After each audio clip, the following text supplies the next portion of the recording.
ઘનશ્યામભાઈ રાજપરાના હત્યારાઓ હતા. ફોન કરીને ધમકી આપી હાથ પગ ભાંગવાના હશે ને 5 દિવસની અંદર મેં તને ઉપાડી લેવામાં આવશે, મારી નાખવાનો છે, ગામ મૂકીને વયો જજે. ઘરમાં આવીને મારી છે, એટલે એને કોઈ કાયદો લાગુ જ નથી પડતો. નવાર કોળી સમાજ સાથે જ અન્યાય કેમ? રાજકોટ જિલ્લાનો ખૂબ ચર્ચિત કેસ હતો વિછિયાનો ઘનશ્યામ રાજપરા હત્યા કેસ. આ કેસ પછી ઘણા સંમેલનો થયા, વિરોધ પ્રદર્શનો પણ થયા, પોલીસને કાયદો અને વ્યવસ્થાને લઈને સવાલો પણ કરવામાં આવ્યા. થોડા દિવસોથી આ વાતાવરણ શાંત હતું, પણ બાદમાં એ ટોળકી પાછી સક્રિય થઈ છે.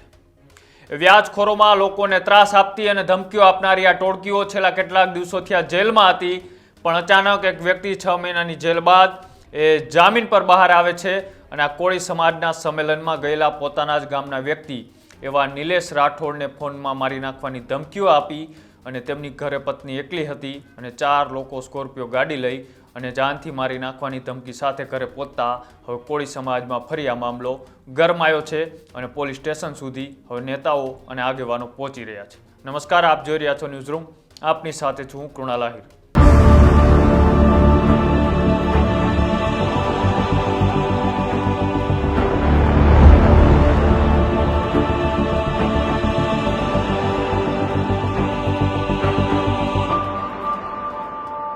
વિછિયા ઘનશ્યામ રાજપરા મર્ડર કેસનો મામલો ખૂબ ગરમાયો છે. સંમેલનો પણ થયા, વિરોધ પ્રદર્શનો પણ થયા અને બાદમાં અલગ અલગ વિસ્તારમાંથી નેતાઓ વિછિયા પહોંચ્યા. પોલીસે લાઠીચાર્જ કર્યો, કાયદો અને વ્યવસ્થા સંભાળવાની કોશિશ કરી, પણ કાયદો અને વ્યવસ્થા ઉપર સવાલો કરે એવી આ ઘટના હતી. ત્યારે એ લોકોને જેલમાં મોકલવામાં આવ્યા. તેમ છતાંય હજુ સુધી એ આરોપીઓ સુધરવાનું નામ નથી લેતા. એ વિસ્તારની અંદર વ્યાજખોરોનો ખૂબ ત્રાસ છે અને લોકોને વ્યાજે પૈસા આપી અને બાદમાં એ પઠાણી ઉઘરાણી કરે છે ને પઠાણી ઉઘરાણીમાં પૈસા ન આપે તો મારી નાખવા સુધીની જ્યારે ધમકીઓ આપવામાં આવે છે. આવા જે આવારા તત્વો છે, આ ગુંડા તત્વો છે, તેની ઉપર પોલીસનો કાયદો અને વ્યવસ્થાનો ડર કેમ નથી તેવા અનેક સવાલો થયા હતા. સંમેલનોમાં લાખો લોકો જોડાય તે પણ વાત કરવામાં આવી હતી. કોળી સમાજે હુંકાર પર ભર્યો હતો, પણ આરોપી હજી સુધી સુધરવાનું નામ લેવાને બદલે કોળી સમાજના જ સંમેલનમાં ગયેલા એક કારિયાળી ગામના વ્યક્તિ એવા નિલેશ રાઠોડ નામના વ્યક્તિને થોડા દિવસ પહેલાં જેલમાંથી જામીન પર છૂટેલા રામો ઉર્ફે નવગણ મોરી અને તેમના માણસો એ સ્કોર્પિયો ગાડીની અંદર એ આમના ઘરે જાય છે. ફોનની અંદર પહેલાં મારી નાખવાની ધમકીઓ આપે છે, ગાળો ભાંડે છે, પણ તેમની ઘરે જતાં તેમની પત્નીને પણ ધમકાવે છે અને ધમકી આપતા કહે છે કે ક્યાં ગયો નિલેશ, એને કહી દેજો કે માપમાં રહે, નકર જીવતો નહીં રહેવા દઉં. આવા શબ્દો કહેતા એ પત્ની ગભરાઈ જાય છે અને બાદમાં એ પોલીસ સ્ટેશને એક ફરિયાદ નોંધાવે છે અને ફરિયાદ નોંધાવતી વખતે ઉર્વીબેન સહિત કોળી સમાજના આગેવાન એવા બ્રિજેશ સોલંકી પણ સાથે એસપી કચેરીએ પહોંચે છે અને એસપી કચેરીએ પહોંચતા શું કહ્યું આવો તે પણ સાંભળીએ. બોટાદ મુકામે એસપી કચેરી ખાતે સમસ્ત કોળી સમાજના આગેવાનો અને યુવાનો આવ્યા છે.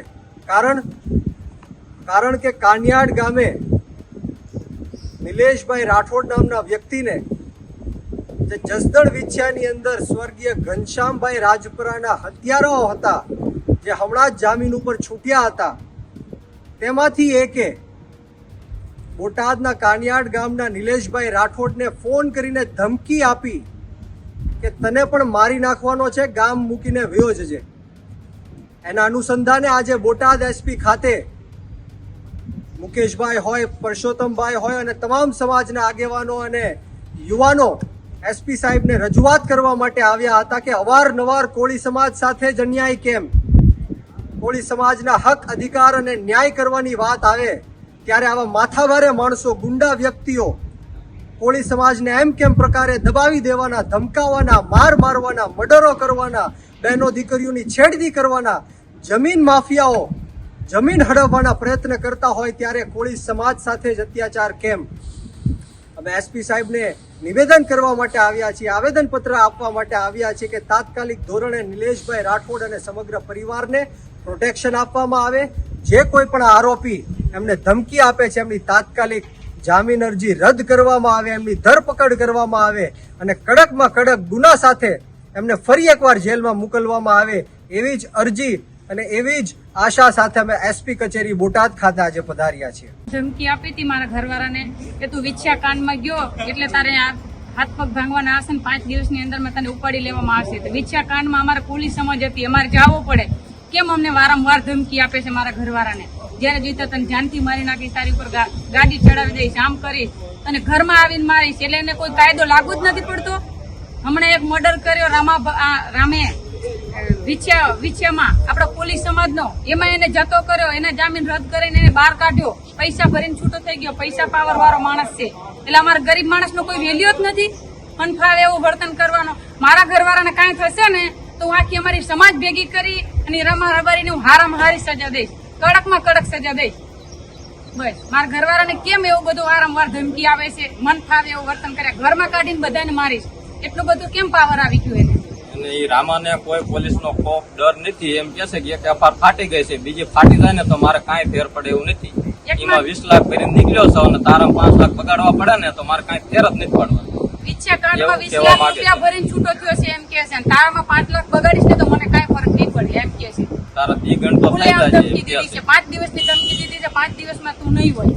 ઘનશ્યામ રાજપરાના હત્યાકાંડ બાદ ભારે વિરોધ અને સંમેલનો થયા હોવા છતાં આરોપીઓ સામે કાયદાકીય કાર્યવાહી ઠપ રહેતા હવે કોળી સમાજમાં ફરી એકવાર ઉકળાટ જોવા મળી રહ્યો છે.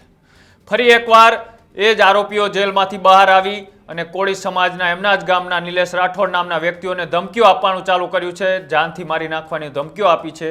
તેમ છતાંય ત્યાંની પોલીસ કાયદો અને વ્યવસ્થાનો ડર કેમ નથી બેસાડતી, એવા ફરી હવે સવાલો શરૂ થયા છે. આ ઘટનાને લઈને તમારું શું માનવું છે અમારી કોમેન્ટ બોક્સની અંદર જણાવજો. અને આવા જ અહેવાલો જોવા માટે અમારી યુટ્યુબ ચેનલ ન્યૂઝ રૂમને આજે જ લાઈક કરો, શેર કરો અને સબસ્ક્રાઇબ કરો. નમસ્કાર.